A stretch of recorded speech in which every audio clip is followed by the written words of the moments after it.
Today, in all the video game news that you need to know, you're getting Fallout Season 2 sooner rather than later. Splitgate 2 is official, and Inside Out 2 just beat the pants off of Super Mario Brothers, the movie. We'll have all this and more because this is Kind of Funny Games Daily, and that's Andy.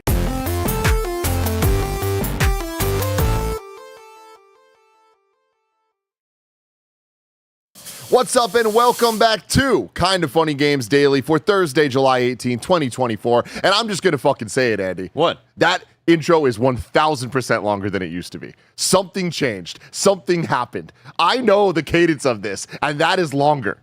You're the multiverse Tim. There's no way. We got to look back at the tapes, y'all. We got to figure this out. In the other multiverse, it was shorter. I don't know, man. Are you talking about the... It's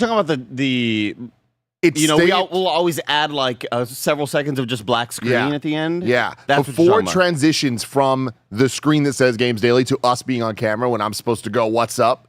You know? Yeah. There's like a second longer than there used to be. You're going crazy. I'm onto something. I'm telling you. They tried to say that I messed up yesterday. All of them. I don't know who they are. I think it was me. Yeah, I think you were the only one, yeah. But I don't know, man. I don't really think anybody else noticed it. Did you watch The Boys last night? I did. No, I did not. Well, I did. Me either. But I didn't watch the new one. I watched last week, so I was catching up. Okay, gotcha. And I'm very in. Finale tonight. I didn't realize it came out last night. I thought it came out today. Oh, well, shoot. Maybe I'm a day off. But I don't know. People seem to have watched it, so. Yeah, they're a Wednesday night sort of thing, okay, I believe. That's good. I've been out of the game watching live, so I don't know. Yeah, I don't disagree with everybody's takes that this season is by far the weakest. I think it's easily by far the weakest. Easily by far the weakest. Where every episode of The Boys, you'd finish and go, okay, like there's another one that just didn't disappoint, right? Yeah. And you can't really look through the list of episodes and be like, that one kind of sucked. This one's kind of mid. They were always very, very good. The way the last episode ended, not the one last night, but the one prior, the one that you just watched last night, second newest episode or whatever, ended in a way that just reminded me of like, this is The Boys. This is what I expect from The Boys. And I feel like I got more of that this season than not, but there were a couple episodes that I wasn't like, I need to watch more right now. And I feel like that's the first time with The Boys that I felt that way. Having said that, I still think it's phenomenal. Like, I think that like at worst, if I were to give this season without seeing the finale a Kind of Funny scaled rating, I'd give it an 8. Like I think that season, I'd go 6.5 to 7, like good. Really? Like 6. What 6? 7 is good. I'd give it a 7 out of 10. I mean, I guess compared to The Boys, sure. Yeah. Compared to just TV and superhero shit in general, I don't know, man. And that's how I'm looking at this, comparing it to watching all the Disney Plus shows. You know what I mean? To watching everything that I'm watching, I'm like, this is better than good. Right. You know. Right. But I get compared to The Boys because to me, I would go season again without seeing the finale yet. I'd go season 3, Gen V. Season 2, Season 1, Season 4. Oh, I'd probably go 3, 2, Gen V. No, I don't know, man. 1 is so good, though. They're all so good. Just think about that moment when, like, you realize, Homeland is just going to let the people on this plane die. Wow. That's one of the coolest, like, realizations as a viewer. Where you at with Hot D? Still haven't started. And that's the thing, too. I thought that the season was wrapping up, but I didn't realize we have 3 episodes left. So I need to figure out the right strategy to start. Still haven't started the Bear either. So I think what me and G are going to do is double down every night. 1 Hot D, 1 Bear. What about Cobra Kai? Oh, fuck, you're right. Cobra Kai's first. Okay. We're watching Cobra Kai tonight. Okay. Because that was last night, right? Midnight? Midnight, 5 episodes. Why are you doing midnight? What are you doing? It's Netflix. They always do. Is it so East Coast has priority at 3 a.m.? What are we doing? Like, I just don't think that they care. They just put stuff out, and then Netflix is different than everyone else. Not in a good way, in my opinion. I don't like that. I don't like it either. But Cobra Kai season 6, the final season, 3 parts. Part 1, 5 episodes out now. In November, part 2, 5 more episodes. Then part 3, sometime next year, 5 episodes. We also have the Karate Kid movie. But not tied in, right? Maybe not. We'll have to find out. This is alternate universe Daniel LaRusso, where he became a drug dealer. They're trying to, from listening to interviews with our boy Daniel LaRusso, he's been saying that it is connected, And I'm like, were you going to try to name his real name and you kind of blinked Ralph on it? Macchio. Yeah, there it is. I got there. What's up, everybody? This is Kind of Funny Games Daily, where each and every day we get together to talk about all the video game news that you need to know. And we do it live on YouTube, Twitch, and then podcast services around the globe. If you love what we do, please support us with the Kind of Funny membership on Patreon or YouTube to get all of our shows ad-free. Watch us record them live and get a daily exclusive show. For a chance to be part of the show, submit your thoughts and opinions as YouTube Super Chats as we go. Did you watch Severance? Oh, yeah. Okay, good. I watched Severance very late. I watched it when I was back home with family in December. Because Severance is an Andy show. And I was so glad that I didn't have to wait that long to get season 2. Well, I mean, you still do now. January next year. But, sure. But, Jimmy Crickets. I mean, with how fast the year goes. True. Tim, I thought it felt like, man, it's going to be about 5 years until I have to pay back my student loans. Mm-hmm. Because they were put on pause until October. And then everybody was like, yeah, but you have a year of not paying them back still, where like you can not pay them back and you won't be penalized, you won't get accrue interest. I'll wait another year, and that's already coming up in October. Yeah, and that felt like it was going to be a lifetime away.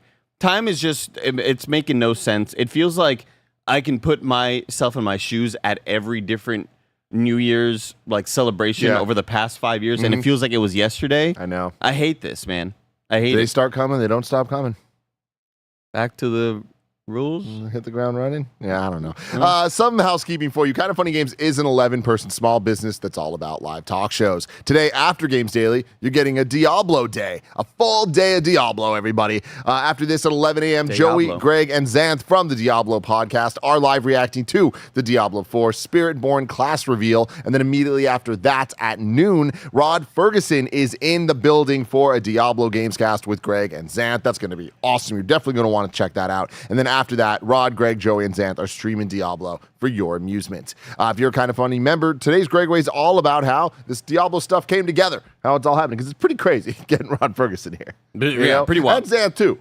This is a great opportunity for everybody. So if you're into Diablo, stay tuned for today. If you're not into Diablo, hey, broaden your horizons a little bit. You know what I mean? Maybe you'll learn something. Today we're brought to you by Harry's, and Portillo the Wiener Dog thinks he's a manatee, but we'll tell you all about that later. For now, let's begin with what is and forever will be the Roper Report. It's time for some news. We have 6 stories today. A baker's dozen!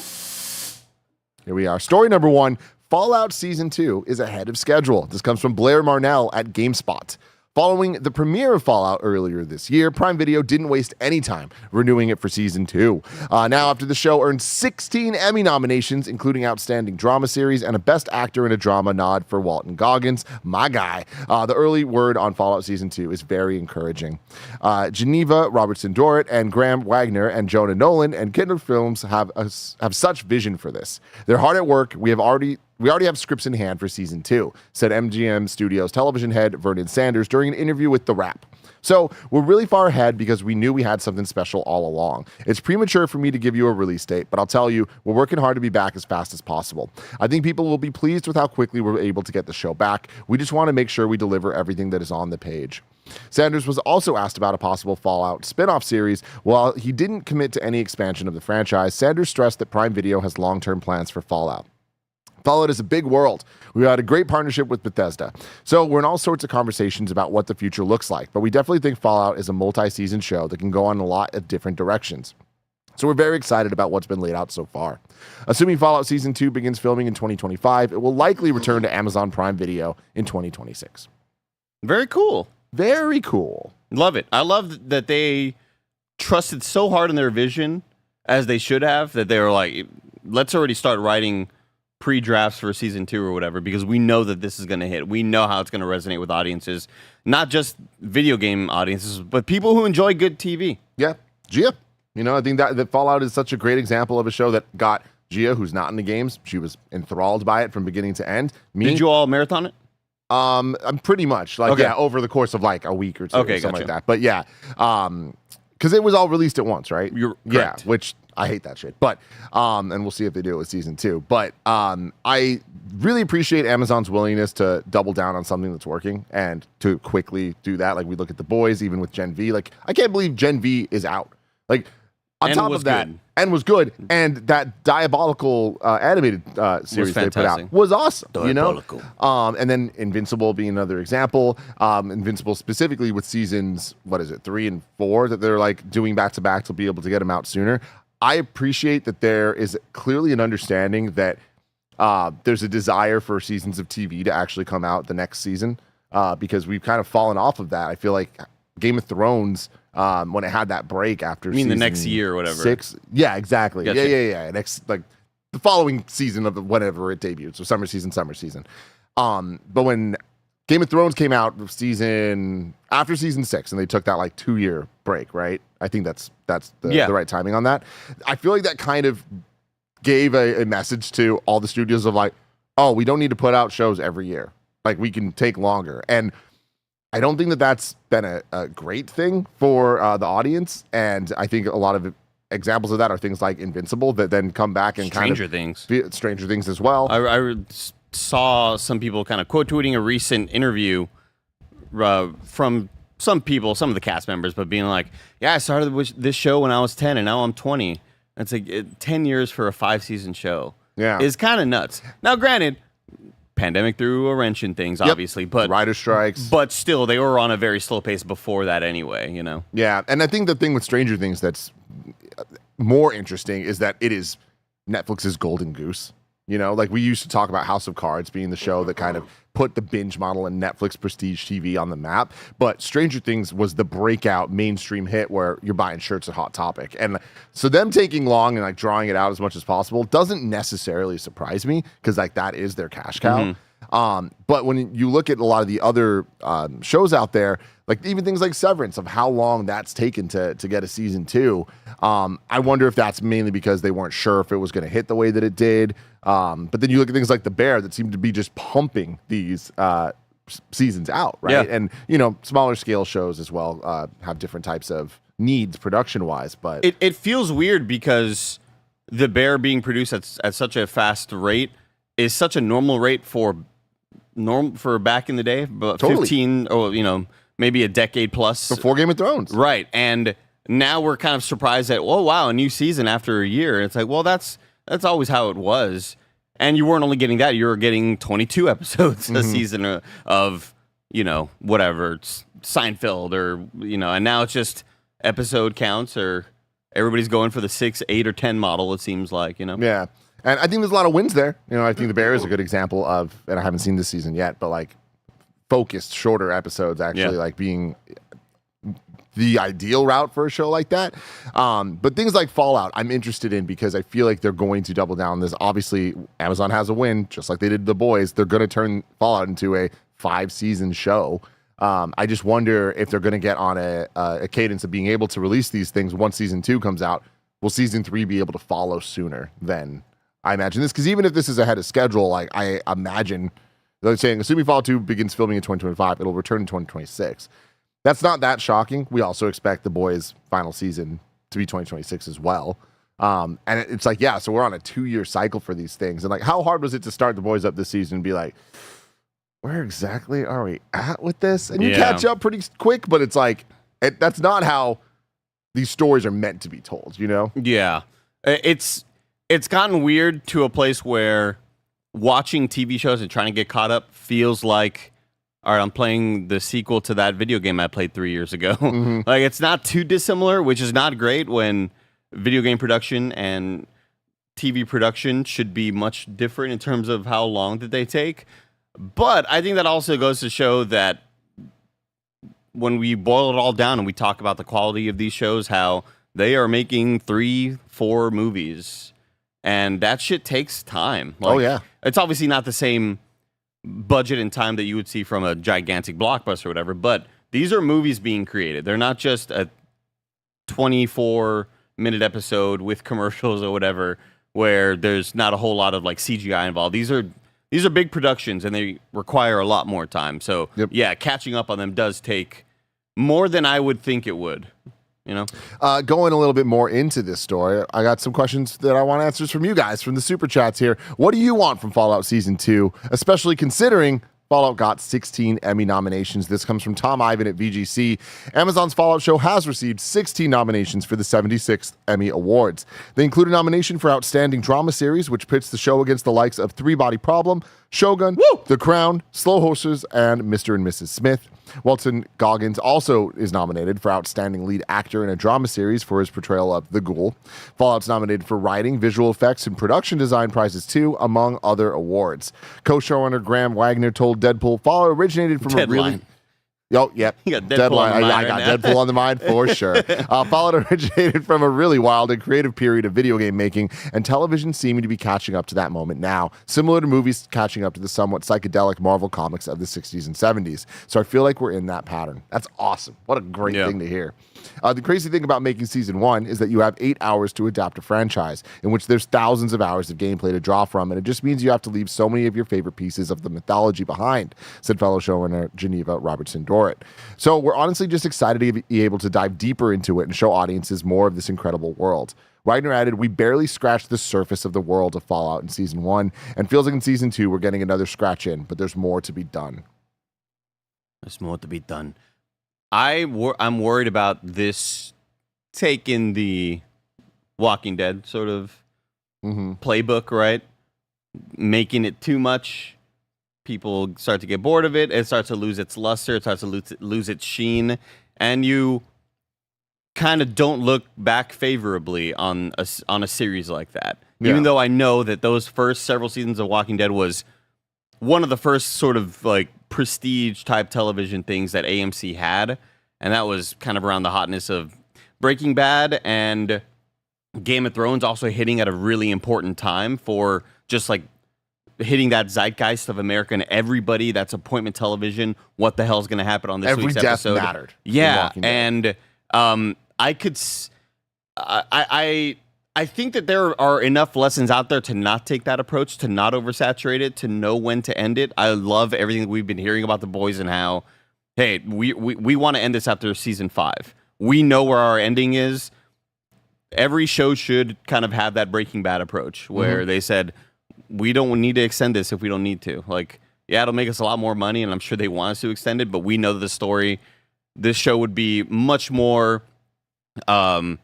we would be doing it a service if we ended it right where we felt like it was correct to end it. However, The Boys having that Gen V success, showing these different stories that can exist in this universe, I could totally see that. I could totally see people experiencing season 2 of Fallout and going, dang, they didn't touch on that one NPC that I thought was really cool from New Vegas. And bam, that character shows up in another TV show, Fallout whatever the hell, Fallout New Vegas or whatever. Yeah. I could see them taking different routes that allow for more creativity and more storytelling, but part of me does worry about the saturation of it. Yeah, for sure. I do think that it sounds like there's a vision here and an idea. And the thing about Fallout that I worry less about that Walking Dead type of fatigue with is that is the type of world that Fallout is. It is an endless story that there's always a new location. There's always a new vault. There's always something more. Right. So you're right. I do think that like maybe the shine and the Emmy wins and all that stuff that season 1 has, that might not be able to hold up, but maybe it will. I feel like, again, Amazon and Apple have both proven that their investment in high production TV is paying off for them, and they're actually like investing in a way that felt reminiscent of early Netflix days, in quality, not just quantity of stuff, specifically in these kind of, I don't even know what the word would be, like nerd culture stuff, but like the things that they know that there's eyeballs out there that are like wanting to watch high quality things like Invincible or The Boys or Severance and things like that. Severance is a bit more out of the verticals of what I'm talking about here, but I think that Fallout has the potential to continue on, and I think that it has more seasons than less before it hits my fear for the fatigue, if the level of quality holds up, which I think it will. Watching season 1, I was like, this is freaking awesome. Yeah. Like, there's no asterisk of 4 of this or 4 of that. It's like, no, this is just great. So if they can keep that up, and I imagine they will, and expanding that cast, like imagine the Fallout cast with as good as season 1's was. What if we added like more people that we're excited to learn about, which they're going to? Like, I feel like Fallout has something special going for it that's very different than The Last of Us that has a story to tell, you know? Right. Or even The Walking Dead, which was based on the comics. So they definitely veered off a lot at this point entirely. But like the bones of it were based on the comic story. You know what I mean? Yeah. We got some super chats here. We got Joshua Dulsack saying, finally watched Severance last month and I loved it. Did the show remind you guys of the Federal Bureau of Control? I was getting Control vibes. Oh, absolutely. Yeah. Yeah, the sort of brutalist architecture throughout the whole buildings. Also dealing with a lot of retro vibes with the sci-fi tech that they're using. Absolutely. It reminded me so much of Control. And then CJ Splitson says, how are we going to feel about Fallout after season 2 of The Last of Us? Well, we'll have to wait to see what season 2 is. Like, yeah, I mean, I'm imagining what season 2 is. I love them I think I love them for different reasons. It's really hard to kind of compare them because with Fallout, you are getting a lot of the zaniness and a lot of the fun that a Fallout experience can give you. When I say experience, I don't just mean talking to characters, kooky characters with weird kind of backstories, but the sort of zaniness of the gameplay and how silly things can be, conveyed to the player, getting that zaniness and transferring that to the viewing experience. It isn't 1-to-1, but it is as crazy of an experience as you would expect it to be. So like, I'm not watching them expecting the same vibes. Absolutely. And what I think that, like Last of Us clearly is trying to tell an emotional character-driven story that has like plot beats and themes and all this stuff that's supposed to like grow to be something better and all that stuff.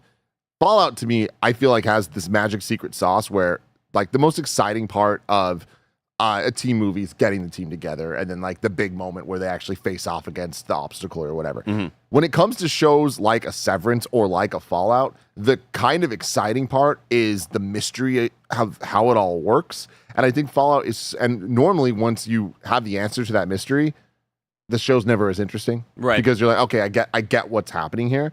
Fallout has the secret bullet of there's a bunch of different vaults and each vault has its own backstory and own story and mystery to it. And like, what's the weird thing about this one and why did it happen? You know what I mean? And how are you going to sort of slow drip the reveals to me to then have that holy fuck last night's episode was insane. Let's make it weekly now. I'm right there with you, I'll do a little super chat for you because like as much as I enjoyed season 2, I know that I would have enjoyed it much, much more if we were having that. Oh, season 1, yeah. As much as I enjoyed season 1, I would have enjoyed it much, much more had we had that week-to-week talk about it. Being more and more impressed, being like, holy shit. I think that it was so successful still, and I think it could have reached higher heights. Yep. Had every week everybody realizing at the same time, oh, this shit is good. This isn't, like, again, shocking. We're getting another good video game adaptation, which I know that the past several were always like, oh, a good video game adaptation, and it feels like we continue to say that, and they're continuing to deliver on the quality of all the content that we're getting. So, like, I really, really hope that season 2, they go the episode week-to-week route. Even if it's the boys route of we're going to drop 3, and then week-to-week after that, like, there's just something about, like, let people talk about these things and enjoy them. But we got a couple more super chats here. Epic Open World. Wait, no. Epic Open World. Yeah. Epic Open World. No intercap, let me guess. Yeah, exactly. Yeah. If Amazon nails the Yakuza show, I'll be so happy. That's the one I'm most worried about, and I'm only worried about it because of it feels more like a licensing buy than a like, hey, from the ground up, we're producing this show. So I don't know. Like we'll see. Yeah, we'll see. But it could be cool. I'm hopeful for Roger. I agree. Yeah, exactly. Sweet. When I think about and it's very is like a Monday morning quarterback sort of thing. It's super easy to say all this stuff in hindsight that you should go week to week. And it's like, it's such a weird rule because I'm like, hey, movie creators and TV show creators and people putting out these pieces of content, you should just know if your content is good enough to make it week to week. And like, it's funny. Immediate argument is, well, what if Halo was week to week or like, and to me, it's like, well, you kind of know whether that hasn't stopped Disney Plus. So right, you're totally right there. But you also kind of know when the thing you have is going to go is going to exceed just that core sort of fan base, right? Like, you know when you have something that special that you do it a disservice to kind of just weak it or release it immediately. Totally. I think that there's also, even it's not a quality thing necessarily, that there are shows that are a better binge. Like it's you put them out and like the conversation is going to be enhanced actually by it all being out at the same time. But then there are shows that I think Fallout is a perfect example of that is a week to week show. The audience would have loved that and would have shown up and engaged with it week to week. Clearly they showed up with a binge model as well. But I believe wholeheartedly that the show would have even done better if it was a week-to-week release. But Twisted Metal on Peacock, all jokes aside, I really liked season 1. I'm happy that wasn't week-to-week. I enjoyed that so much more because it was a short watch, beginning to end, was like 3.5 hours or something like that. And it's just like, yeah, cool. That was enhanced by being able to watch it and by the end being like, that was way better than I thought it was going to be. Yeah. Whereas if it was week-to-week, I'd have been like, because you just don't get the reveals and the cliffhangers and the questions and the things worth talking about week to week outside of it with your friends, you know? I think the boys model is probably the best way to go because you put out one mid-episode early on and that could really turn off some fans, right? If episode 2 is kind of mid and you got to wait another week to watch 3, but usually 1, 2, and 3, it feels like a lot of these producers and writers know to kind of make this an arc. Give them the intro, lay the groundwork, show them what the character's going through, and then hit them with that big reveal that's going to sort of set the stage for the rest of the season. And I think 3 episodes is probably the best way to convey. Here's where we're at. It's a demo. This is it's a playable demo available now. You'll get the full gist of exactly. We give you get to play with a character that's level 40 or whatever. Here you are. This is what we can do. This is what we're capable of. And this is kind of a taste of what the rest of the show will be. Yeah. Yep. We're going to move on to story number 2. But you know what? We're going to do that after a word from our sponsors. This episode is brought to you by Harry's. I always hate it when I buy something and then talk to someone else and realize I way overspent and they got it for cheaper. It's happened to all of us, but getting ripped off is no joke, especially when there's razors involved. The people at Harry's were tired of seeing everyday people paying way too much for low-quality shaving products. So they found a way to make beautifully designed razors without laughably high prices. You can get better designed and better value grooming products made by a company that forged their own path in the grooming industry. Harry's has been keeping me looking right for years, and you already know I looked so good at my wedding thanks to that very close shave from Harry's. Highest customer satisfaction in the shaving industry. No risk trial. If you don't like your shave, no worries. It's on them. Convenient subscription options that you can cancel at any time, so you can stop getting ripped off. With Harry's, you can get a shave that's a cut above the rest. Get started with a $13 trial set for just $3 at harrys.com/kindafunny. That's harrys.com/kindafunny for a $3 trial set. Major announcement. I wrote a children's book and you can buy it right now. My first ever children's book, Portillo the Wiener Dog Thinks He's a Manatee, is available as a limited run at kindafunny.com/store. I'm forever grateful to Kinda Funny best friend Josh Strickland for stepping in to help turn my dream into a reality with his amazing original illustrations. To celebrate the book launch, we're also bringing back the Portillo hat and t-shirt along with a fun new crew neck that you can wear while you're reading the book to your kids or pets. Head over to kindafunny.com/store right now and check it out before it disappears. Story number 2, Splitgate 2 has been announced, everybody. They tweeted, "We're so back. Splitgate 2 coming 2025. Let's watch the trailer." We can actually just watch the trailer without sound, and I'm going to read this from Marcus Stewart at Game Informer. Splitgate's combination of Halo-esque first-person shooter with Portal-inspired portal jumping mechanics made it quite the sensation when it launched in open beta in 2021. With its servers regularly buckling under the weight of its players, the game caught lightning in a bottle, but petered out when the game finally went 1.0 and simultaneously ceased receiving support in 2022. Now developer 1047 Games is back with Splitgate 2 and aims to refine the original's winning formula. Like the first game, Splitgate 2 will be a free-to-play 4v4 shooter that arms players with a portal gun and more traditional firearms to battle each other in aerial dimension-hopping combat. The sequel is being built in Unreal 5 and has a new emphasis on factions. Players can suit up to compete in the Soul Splitgate League as members of one of three groups: the Agile Arrows, the Time-Manipulating Meriden, or the Trigger-Happy Sabrask. According to a press release, factions will grant players the ability to choose and progress based on their preferred gameplay style or competitive strategies. Splitgate 2 will feature new objective-based game modes across new arenas and upgradable weapons. Additionally, a special Splitgate 2 companion app is available to download now. The app lets players explore the game's universe through collectibles that unlock in-game rewards when Splitgate 2 launches. It also features quizzes and a new comic series called Splitgate: The Games We Play. The 5-issue series will flesh out the backstory of the characters featured in the announcement trailer, and additional issues will arrive monthly. Splitgate 2 launches in 2025 for PS5, Xbox Series X and S, PS4, Xbox One, and PC. You can check it out here. Dude, first off, like, I know that Splitgate 1 was really, really successful for that short amount of time, and then they lost player base because player bases just move on to the next thing if your product isn't solid enough to kind of keep them there for a long time.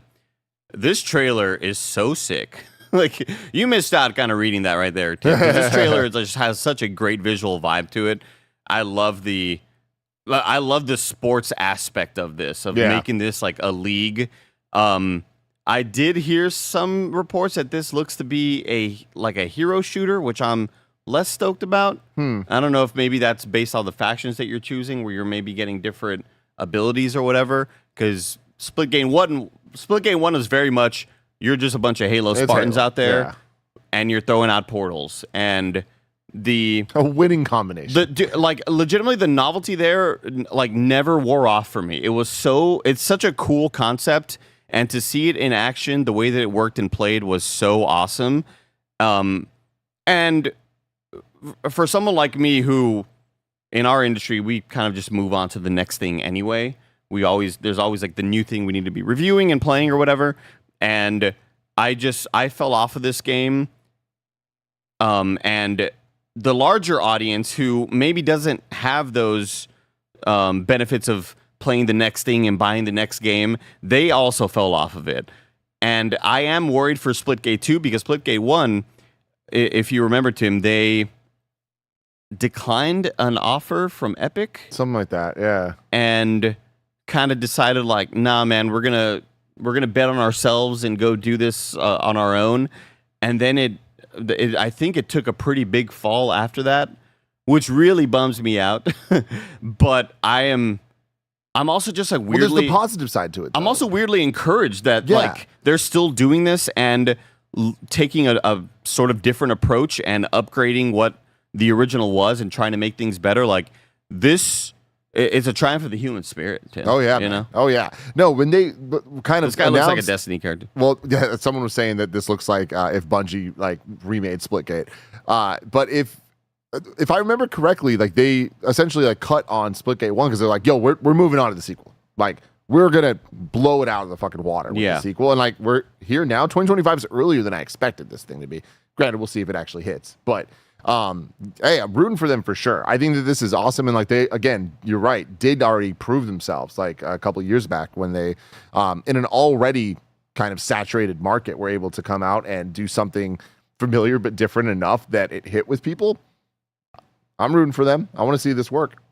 From the PlayStation blog, with Splitgate, we made a game we loved that our awesome community embraced, but we didn't make the game of our dreams. I truly believe Splitgate 2 is the game I dreamed of making when Nicholas Bagamian and I got together in a Stanford dorm and decided to put portals in a shooter. And that quote is from Ian Prohl. I'm not sure how to pronounce that last name. You know what? I'm totally turning around on the narrative for this. This is like a really cool success to me. Yeah. The fact that like our first game was so successful for such a small team, and I mean, shit, we had them in our studio. We did in the last one, the apartment that we were working out of, and that's where we first saw that initial glimpse of it. And I had a really good time with this game over, I believe it was the pandemic is when it was kind of released. I remember playing a lot of it back home as well. There was like a kind of funny stream happening that I was on my laptop at my parents' house back in Texas. this is pretty exciting. They're like, now we have the stuff that we needed to make the game of our dreams. I'm really stoked about this. Shark89 in the chat says, one was good enough that I can still remember the maps and some of my favorite sniping positions. Yeah. And I think that says a lot. Like, if you can remember like that type of moment, like that's for a shooter specifically nowadays, like that's pretty cool. Go back and watch our party mode. I destroyed Tim. Yeah, he really did. Destroyed he really Tim. fucking did. It was insane.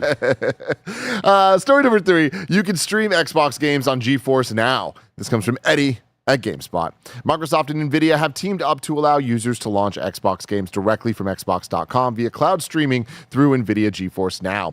Already supported games could be launched through Microsoft's own cloud gaming service, but now users will now have the option to stream via GeForce Now instead. There's so many nows here. According to Forbes and others, selecting GeForce Now simply redirects users to the GeForce Now website. For a more optimal experience, many recommended downloading the GeForce Now app. The app has more settings than the browser version and is generally understood to be a better experience. One of the sticking points of Microsoft getting the deal done to buy Activision Blizzard was around cloud gaming and streaming. To help get the deal done, Microsoft made several assurances to regulators that the company would only allow users to stream games through Microsoft's own streaming service. That wasn't written right either. Would not only allow users to stream games through Microsoft's own streaming service, but also through a range of third-party providers like NVIDIA, Boosteroid, and Ubisoft. All GeForce Now memberships are half off as part of there's so many nows in this. Like, if we control F now, it would be a problem. As part of a summer sale, bringing the price of its ultimate plan down to $10 a month or $50 a year. The subscription tier supports up to 4K and 240 frames per second, while there are less expensive subscription options too that have scaled back features and functionality. Now just get all this stuff working a little bit more natively on the Steam Deck. Bit. Yeah, we're gonna get there. Because that's where I go to my like other games tab on the Steam Deck, and it's all these sort of weird launchers, icons without logos on them. And once that stuff starts to get a little bit more ironed out, then I'll get even more excited. But still, like GeForce Now is the most nowadays. GeForce Now currently is now like the best streaming service, I'd say now, like right now. I hate you so much. I hate you so goddamn much. But yeah, no, it's great. I mean, like you bringing up the Steam Deck thing, like I've had such great experiences streaming off of the Stream Deck so far, mainly on PS5. But I feel like we're getting to a point where, specifically because Microsoft's now forced to work with everyone else, it's going to be a rising tides type situation. So I'm very hopeful for this cloud stuff in the future. We're not perfectly there yet, but we are way further along than I would have ever imagined. So Agreed. It's exciting, man. And also with NVIDIA, with how much they're investing in so much of this AI tech and everything to make sure that this stuff works, I feel like GeForce Now is the one to keep your eye on in terms of just on the PC side of things, like the back end side of things. Like I imagine that they're going to have a major step forward in the coming years. When should I look forward to it? Now. You're Kevin. Story number 4. Inside Out 2 beats Mario. This comes from Rahul Malhotra at Collider. After a month of release during which it broke nearly every box office record imaginable for an animated film, Disney Pixar's Inside Out 2 has overtaken Universal's The Super Mario Brothers movie. That's insane to me. It really is, Andy. That's insane to me. At this time. And like I loved Inside Out 1. Still haven't seen 2. Very excited to see it. But like, I didn't know Inside Out had it like that. Do you think this is one of those, we got to get the kids out of the fucking house? It's summer. They're driving me crazy. Get them out of here. I'm working from home today. Take the kids to the theater. I would have never in a million years put money in a bet that Inside Out 2 was going to be not even this successful, just like successful, period. Yeah, so hold on. I'm going to bring up Pixar's box office right now just to kind of see where we're at. When they initially reported that they were dropping a bunch of the big actors for budgetary reasons, I was like, dude, this movie is dead on arrival. Yeah. It wasn't budgetary issues. It was salary issues. Different things.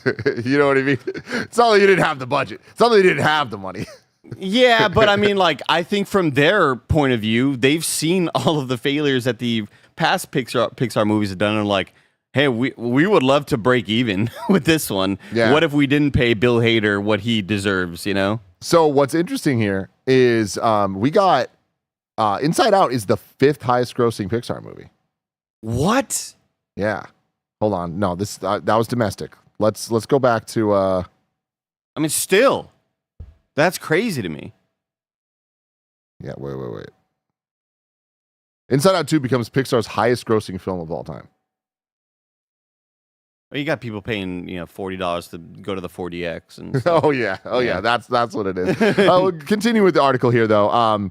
It has overtaken Universal's Mario Brothers movie to become the second biggest animated release of all time, both domestically and worldwide. On its 5th Tuesday, the blockbuster sequel added around 3.8 million domestically, which takes its running total up to 578 million, which is around 4 million ahead of Mario's lifetime domestic haul of 574.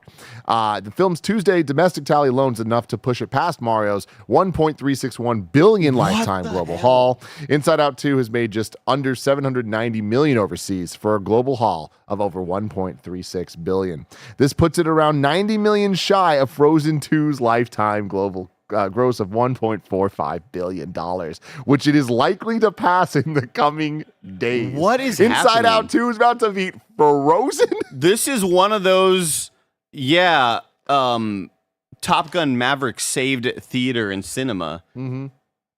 The fact that Inside Out 2 broke even for me is like shocking.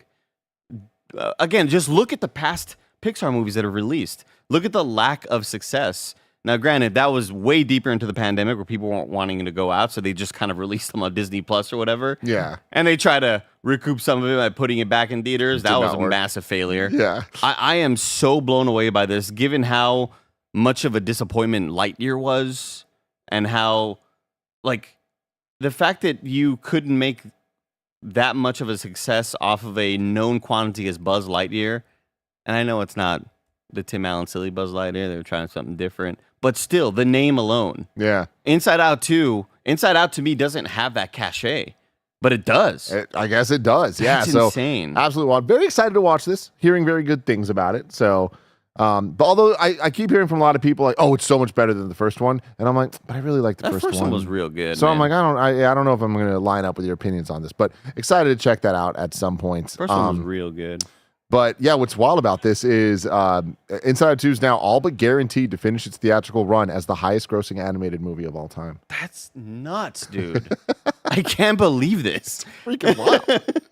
Yeah. What were the last several? Well, so I was just looking it up. Elemental was last year's movie, and it was at just shy of 500 million, which is amazing. Domestic, worldwide? Worldwide, it seems. Still, once you start crossing a billion, that's when you're just in the what that's in a different about levels. That's in a different stratosphere. Yeah, and I didn't like Elemental. Yeah, it was fine. Yeah, man. Story number 5. SEGA is going after people who harass SEGA employees. Sick. This comes from Amber V at Automation Media. SEGA Corporation. Automaton Media. Mm-hmm. SEGA Corporation made an announcement on July 17th regarding their response to a specific case of slander and extreme acts of harassment towards one of their employees. The notice also warns users to heed the company's customer harassment policy as they intend to remain firm in taking action against offenders. SEGA's attitude towards the issue has earned praise from industry professionals. According to the announcement, SEGA has taken legal action against an individual who continuously made excessive defamatory and insulting remarks about one of its employees via social media. The company was granted disclosure of the perpetrator's identity by the court and has requested damages on behalf of the victim. In addition, the individual has been ordered to delete all instances of insulting and slanderous remarks and to refrain from similar acts in the future. SEGA states that it considers acts of harassment against its employees to be a serious human rights issue that damages the dignity of employees and deteriorates the work environment. Thus, the company intends to continue to take action against any malicious behavior towards employees. While most companies generally have similar policies to SEGA's, it's not so common to see them put into action nor spoken about so publicly. This has earned SEGA some praise in online circles, as well as from industry professionals. In response to the company's post on social media, game developer Tairo Nakamura commented, "Harassment is something I also suffered with when I was in the position of producer, and it's so reassuring to see a company take action in this way and talk about it publicly to deter others from committing acts of harassment." Fuck yeah. Hell yeah, let's man. do this more. Yeah. And That's awesome. I don't expect to get much more of it, sadly, but I do think that it's awesome that SEGA, especially SEGA being a company that is so social media forward, Like I feel like have such an identity with their social media brands, and there's a voice to their Twitter that I don't think you necessarily always get from some of these publishers and developers.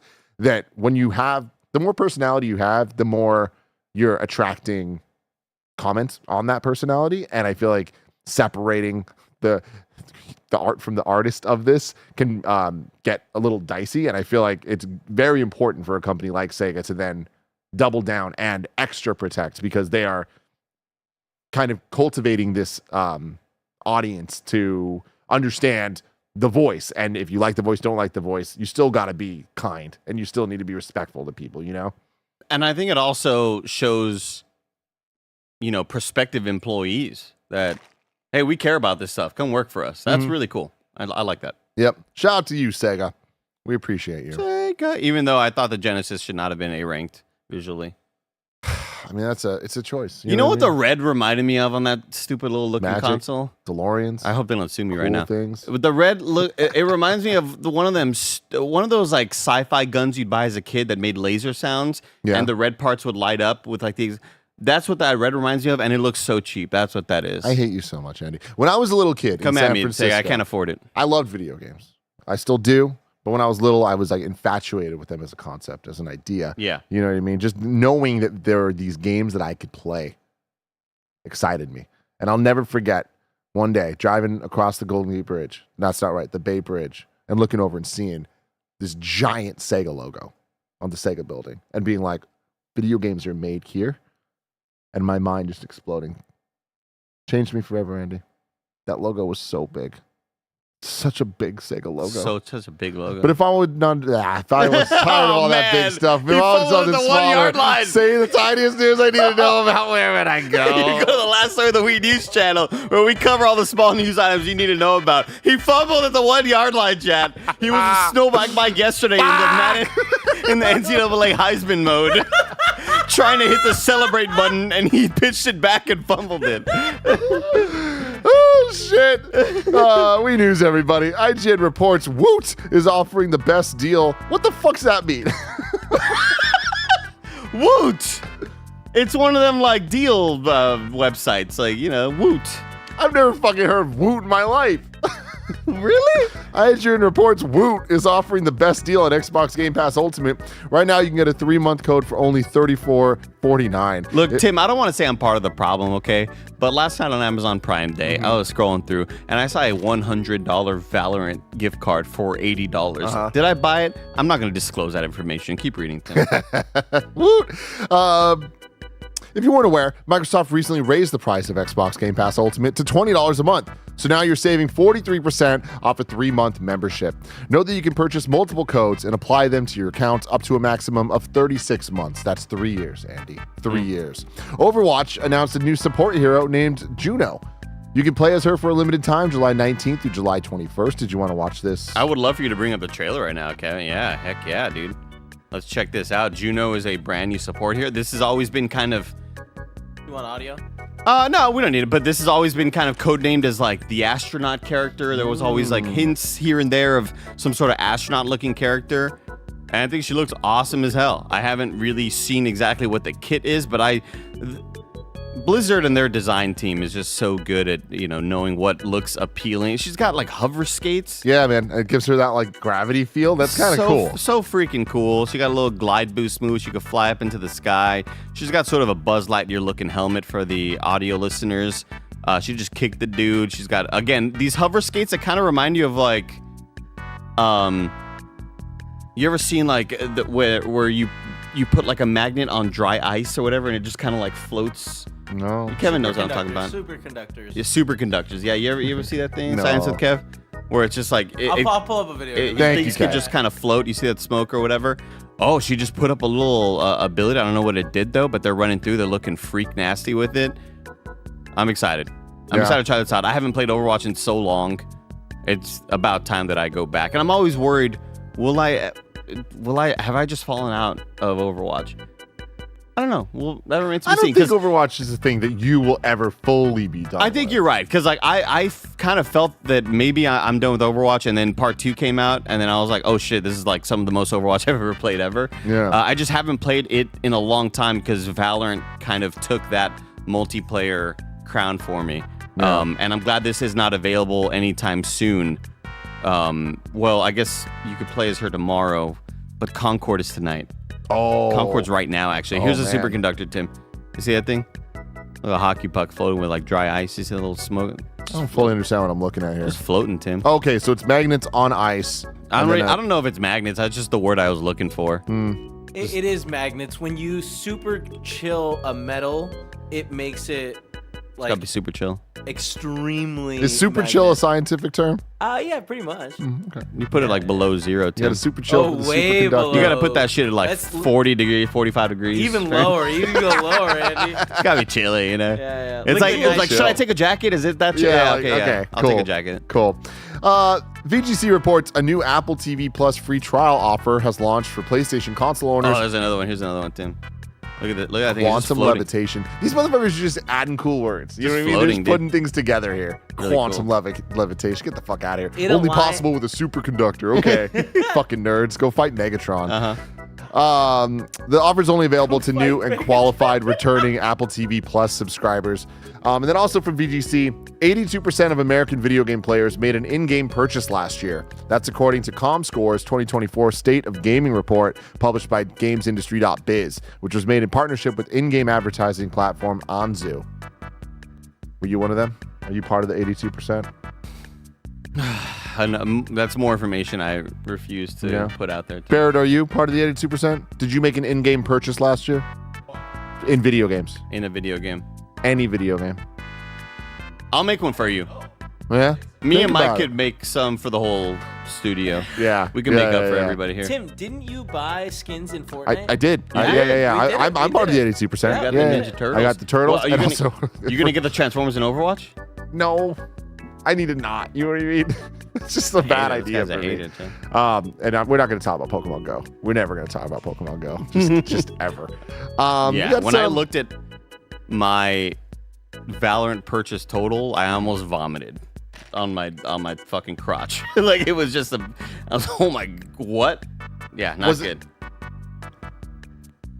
I'm not gonna answer any questions right now. I'm not gonna I'm not answer. even going to ask. No. I'm sure that the answer is dangerously close to a higher number than I was even Yeah. going to say.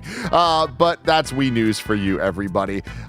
We got some super chats here. Nightlife says it's a guide for emotions for kids, literal therapy. Oh, Inside Out. They're talking about Inside Out. Yes, there's value to Inside Out. Teaching kids about emotions and understanding them. Oh sure, I mean, but like that doesn't make me less surprised that the movie's successful. Is that No. I think they're just. Oh, I thought they were saying like Inside Out. dude, come on, No, it's free no, therapy. no. Why would people not go? But it's like, to me, No. I'm like, there's been a lot of great lessons in Pixar movies, and those movies have failed still, Yeah. you know? The Omega Nerd says Tim bought the Ninja Turtles Fortnite skins and then never played again. That is only technically true. I never played at all. Yeah. But also, I did play Fortnite. It was just Fortnite Music Festival and Fortnite fucking Rocket League. Or That's whatever right. fuck That's it the was way to called. do it. You know That's what I the way mean? to do yeah, it. Yeah, and you couldn't use the Yeah. skins there, I don't think. But if you did, I didn't do that. Yeah. I think, Didn't you think do you that. can. Yeah? You very much can, yeah. Well, The I Lego didn't do one, that. yeah, I don't think you I can didn't do use that. all the skins. MWM says parents are just happy to not watch Mr. Beast for a few hours.